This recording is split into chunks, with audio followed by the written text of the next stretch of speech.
అధికారంలోకి తీసుకురావాలి అని చెప్పి ప్రజలు భావించినటువంటి నేపథ్యంలోనే ఇవాళ ఈ కూటమికి ప్రజలందరూ కూడా అనూహ్యమైనటువంటి విజయాన్ని అందించారు. ఇది మరి ఒక్కసారి నేను తెలియజేస్తున్నాను, ఇది కేవలం విజయం మాత్రమే కాదు, మా బాధ్యతని ఒక్కసారి ప్రజలందరూ కూడా మాకు గుర్తు చేశారు అని చెప్పి నేను భావిస్తూ మరి ఒక్కసారి ఇంతటి చక్కటి విజయాన్ని అందించినటువంటి ఆంధ్ర రాష్ట్ర ప్రజలకి, అదేవిధంగా నాకు ఇక్కడ రాజమహేంద్రవరంలో ఒక అద్భుతమైనటువంటి విజయాన్ని ఆశీర్వదించి నాకు ఇక్కడ ఉన్నటువంటి ప్రజలు అందించినటువంటి సందర్భంలో తెలుగు ప్రజలకి, అదేవిధంగా రాజమహేంద్రవరంలో ఉన్నటువంటి ప్రజలకు కూడా నా యొక్క ధన్యవాదాలు తెలియజేస్తూ వారి ఆకాంక్ష మేరకు ఖచ్చితంగా మేము బాధ్యతాయుతంగా మేము ముందుకు వెళ్తామని చెప్పి తెలియజేస్తున్నాం. ప్రతి ఒక్కరి పాత్ర ఉందండి, ప్రత్యేకించి పవన్ కళ్యాణ్ గారు.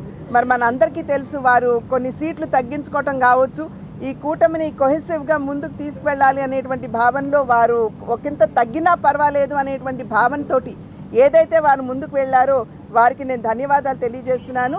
అది మాత్రమే కాకుండా జన సైనికులందరూ కూడా వారి నాయకుడు ఇచ్చినటువంటి పిలుపుని వారి గౌరవించి వారందరూ కూడా అద్భుతమైనటువంటి సహకారాన్ని అందించినటువంటి సందర్భంలో ఈ యొక్క విజయాన్ని మేమందరం కూడా సాధించగలిగామని చెప్పి నేను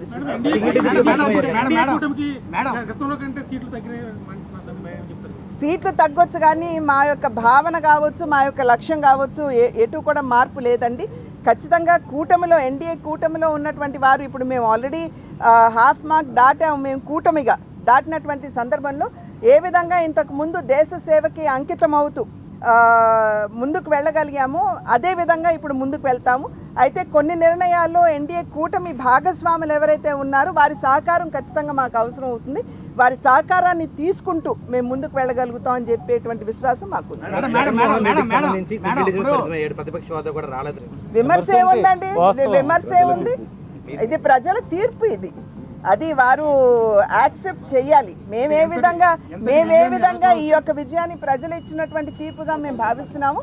వారు కూడా ఒక రెస్పాన్సిబుల్ పొలిటికల్ పార్టీగా, రెస్పాన్సిబుల్ పొలిటీషియన్స్గా వారు ఖచ్చితంగా దీన్ని వారు స్వాగతించాలి. మేడం నాన్ లోకల్ కాపర్ మీద వచ్చారు మళ్ళీ వెళ్ళిపోతారు అని విమర్శించిన వ్యక్తులకి ఈ రోజు డిపాజిట్ కూడా దక్కలేదు. దీన్ని ఎవరిని అంటున్నారు మీరు? ఎక్కడ ఎటువంటి వారిని?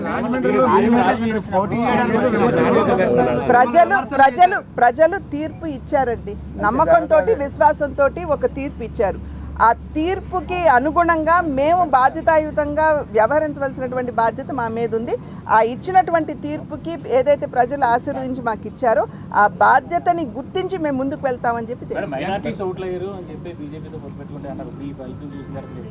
ఏం చెప్తాం, మీరు చెప్పాలండి. ప్రజలందరూ కూడా చూశారు ఎంతటి అద్భుతమైనటువంటి విజయాన్ని ఇచ్చారండి. ఇప్పుడు సోదరుడు చెప్తున్నారు వైఎస్ఆర్సీపీకి కనీసం అపోజిషన్ హోదా కూడా వారికి దక్కలేదని చెప్పి చెప్తున్నారు. మరి ప్రజలందరూ ఆశీర్వదించినట్లే కదా, క్రాస్ సెక్షన్స్, క్రాస్ రిలీజన్స్ ప్రతి ఒక్కరూ కూడా ఆశీర్వదించినట్లే. అందుకనే మా బాధ్యత మరింత పెరిగింది. అందరినీ కలుపుకుంటూ ముందుకు వెళ్ళవలసినటువంటి బాధ్యత ఇవాళ మా మీద. రాజమండ్రికి ఇప్పుడు మాత్రం రంగులు మాత్రం వేసి మసిపూసి మారేడుకాయ చేశారని చెప్పి విమర్శ చేస్తున్నారు. ఇప్పుడు మీరు రాజమండ్రి ఎంపీ అవుతారు, రాజమండ్రికి ఏం చేయబోతున్నారు? ఆధ్యాత్మిక నగరంగా రాజమహేంద్రవరాన్ని తీర్చిదిద్దబోతున్నారు. మాకు 7 ఎమ్మెల్యేలని ఇవాళ మేము గెలిపించుకోగలిగాం కూటమిలో. ఈ 7 ఎమ్మెల్యేల యొక్క సహకారంతో ఆ నియోజకవర్గాల్లో అనేక సమస్యలు ఉన్నాయి. త్రాగునీటి వసతి కావచ్చు, డ్రైనేజ్ వ్యవస్థ కావచ్చు, రైతులు ఎదుర్కొనేటువంటి ఇబ్బందులు కావచ్చు, పామాయిల్ రైతులు కావచ్చు, పౌల్ట్రీలు కావచ్చు, టొబాకో ఫార్మర్స్ కావచ్చు, ఇవన్నీ సమస్యలు ఉన్నాయి. కనుక వారందరి సహకారంతో ఈ సమస్యలు పరిష్కరించడానికి నా వంతు కృషి నేను చేస్తాను.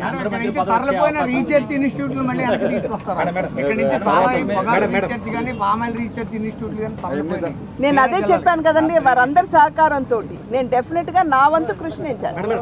విభజన చట్టంలో పెద్ద లేదండి, పెండింగ్ పెద్ద లేవండి.